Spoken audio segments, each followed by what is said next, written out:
All right, hello everyone. My name is Anaiya with MongoDB, and I'm here with a very special guest today, Ishan Mukherjee, who is the co-founder and CEO of Rox. Thank you for sitting down with me today, Ishan. Thanks for having me. Excited to be in this conversation. You are a serial entrepreneur. Can you take us through your founder journey? We've heard that you've sold quite a few companies. It's a good question. Founder journey. I guess chronologically, always wanted to be a founder. I grew up in India, was a robotics major, moved to the States back in 2009, so I am technically old now. And out of MIT, I was an early member of Kiva Systems, which became Amazon Robotics. So these are the Roomba-like robots in Amazon's warehouses that kind of pick up your boxes. So I was at Amazon for a bit after Amazon acquired us, and then I moved to the Bay 2013. Was kind of ground floor of a few companies. One of them became kind of Apple's knowledge graph. So if you ask Apple any questions about kind of how old is Steph Curry, like that comes from the system that we all built. So that was kind of my first phase as an immigrant, kind of before getting a green card, being a part of early stage companies. After that, started my first company, which was in Kubernetes, which is a cloud infrastructure technology. That was a company called Pixie Labs, and that got acquired by New Relic, which is a software monitoring company, in 2020. So 2020, 2023, I was the chief growth officer there. So I ran a product-led growth, kind of marketing, and kind of high velocity sales. And that company we sold to private equity, and that was 2023, so 2024, Valentine's Day, actually, we started Rox. So it's about 2 years in, yeah. Love that. Okay, for those who have never heard of Rox, can you give us briefly what Rox is and what you're building here? Yeah, so Rox is the world's kind of largest scale revenue agent company. So we build AI agents that manage a customer's end-to-end revenue cycle. So imagine agents that do all of our customer research, reach out to customers, engage with them. Once they're actually talking to you, they manage all the contracts. Effectively, what humans did with the CRM, now kind of Rox agents do autonomously. Okay, I love that. And what sort of issues with revenue systems did you see that made you want to start Rox? Like us as technologists, we definitely saw agents kind of happening. So we were into agents before agents became like a household name. This is back in like late 2023. And the idea was that these AI agents will do a lot of work that humans find mundane, and if we did this well, humans would be freed up to do what they're best at, which is kind of building relationships. So very specifically, kind of the first ask was, could we use agents to feed in as much information about the relationship and the customer as possible? Yeah. So what our agents do today is customer research and what's called like account intelligence. So if a customer-facing person goes to like a MongoDB's kind of salesperson, goes to talk to a CTO, the agents actually educates them on everything about the CTO and the customer, and all that research is done by these agents. Kind of fast forward 2 years from now, these agents go everything from doing the research to reaching out via email, building the slide deck, doing the contracts, and soon it'll do a lot more complicated work as well. So you kind of already answered this, like what makes Rox different from traditional CRM tools, but can you kind of dive deeper into, like, I saw an image in the talk that was given by your co-founder at MongoDB.local, and kind of the difference between like these other huge CRM players like Siebel and Salesforce, and what kind of differentiates Rox in that ecosystem? Yeah, absolutely. So at the very high level, like Siebel was great as an on-prem system. Salesforce is a great SaaS product. We're an agent product. So SaaS and agents are like different in two very important measures. First is agents do the work. In SaaS, the human does the work and does kind of feeds in SaaS. First is so our agents does the research, does the outreach, does the meetings. So it does kind of all that work. The second most important thing is that these agents run on top of and customers' internal data warehouse. This is a somewhat technical kind of concept, but these agents are only as good as the context that it has. Yeah. And most of the context about customers and their business is not in the CRM. It's actually in the data warehouse and a bunch of other places. So that's why we build warehouse native kind of revenue agents.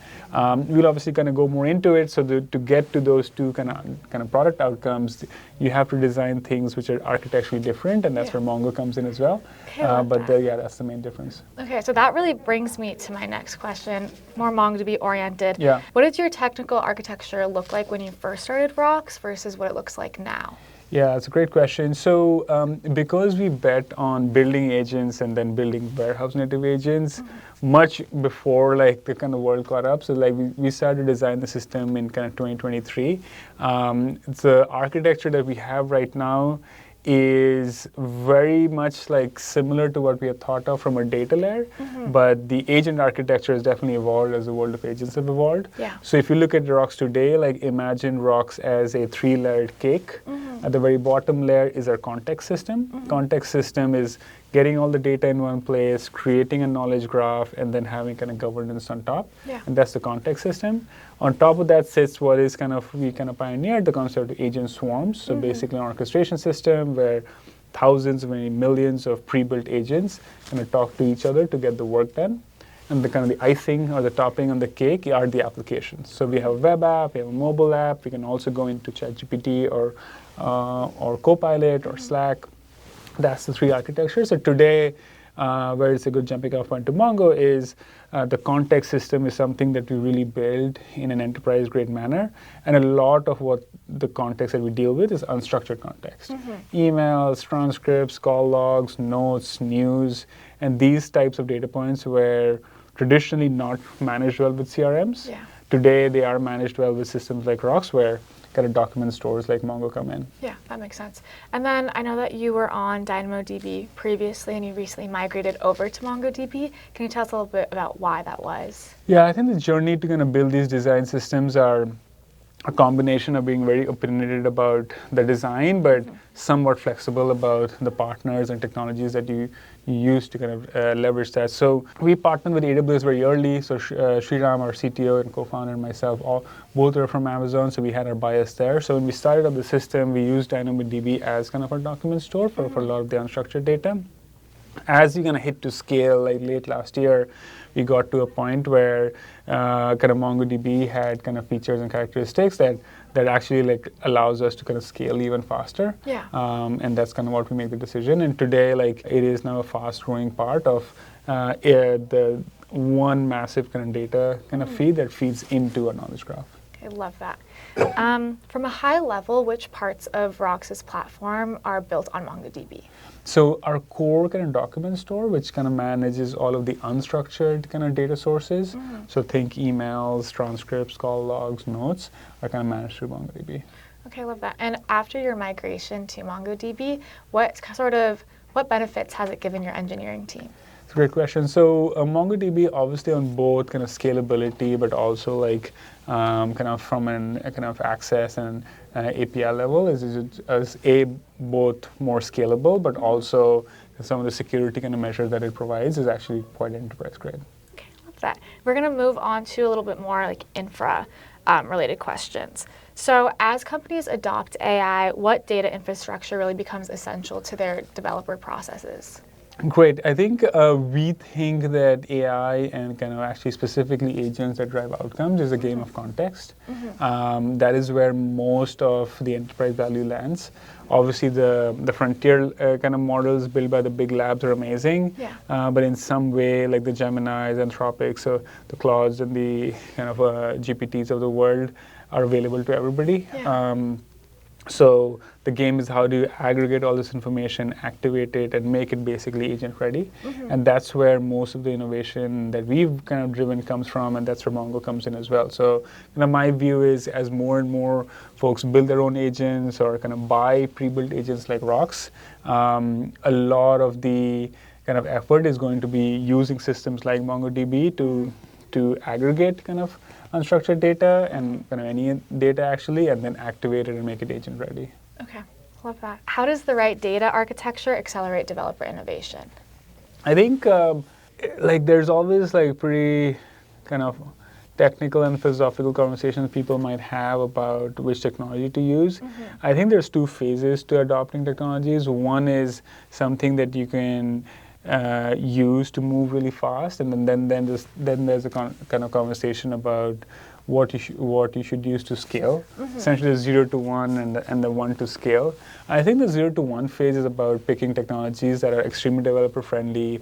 The APIs are something that a developer can actually kind of work with. Should not require like a sales call, and you get started. In our 0 to 1 phase, we chose DynamoDB because that was part of the AWS ecosystem. We had worked with it before, and kind of we went there. I think at that phase, it's about really good developer design, really good APIs, really good marketing, really having a big community team so that the brand is out there. And I think MongoDB is now kind of regaining a little bit of that mojo. There was a period where there were vector stores and other systems that people were choosing. The next phase is kind of the 1 to kind of a million or whatever the scale needs to be, which is where we kind of got onto the Mongo journey. There, for Mongo specifically, the scalability is at the cellular architecture is like really important because at our enterprise scale, we have massive spikes through the week.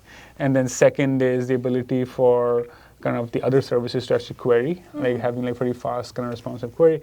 Query performance is very important, and yeah, that's where kind of Mongo comes in. There's many features that Mongo is really good at that is not kind of relevant or useful for us, and that is a nature of kind of every workload. Like what we need from a Mongo-like system is different than many other SaaS applications, so that's our view. So with all of that in mind, how are you leading AI adoption at Rox? Inside Rox. So we are an agent company, so we're not really like an old school company that had to transform into kind of AI.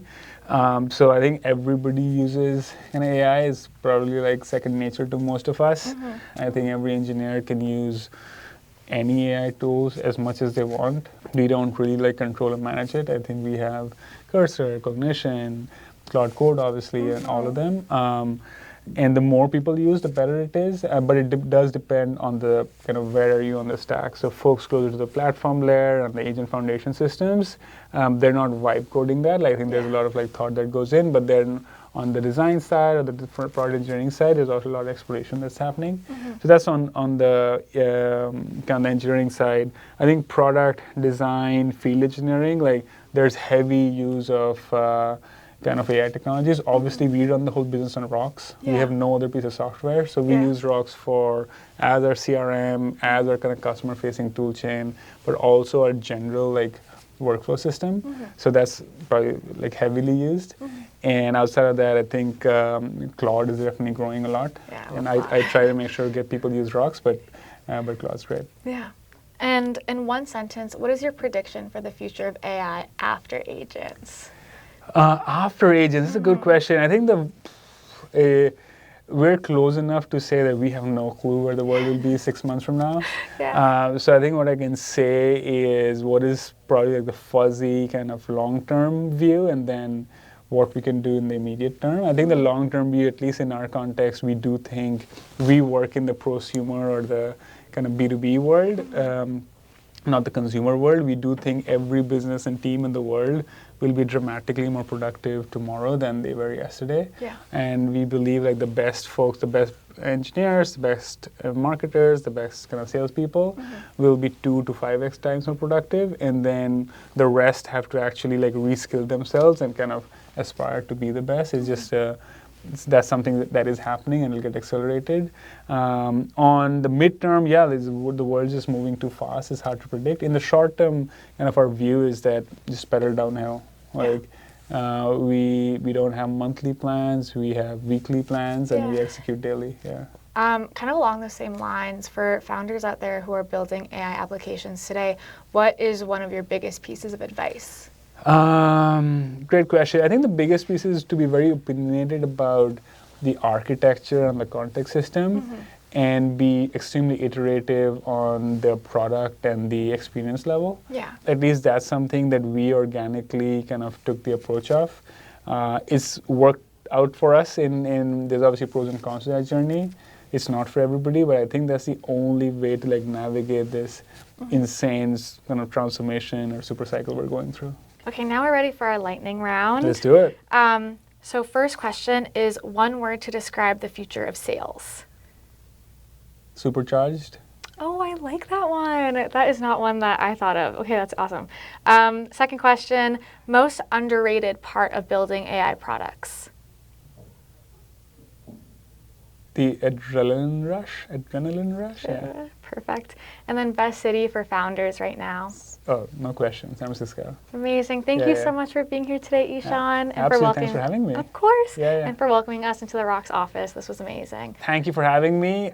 Huge fan of MongoDB, and please use Rox.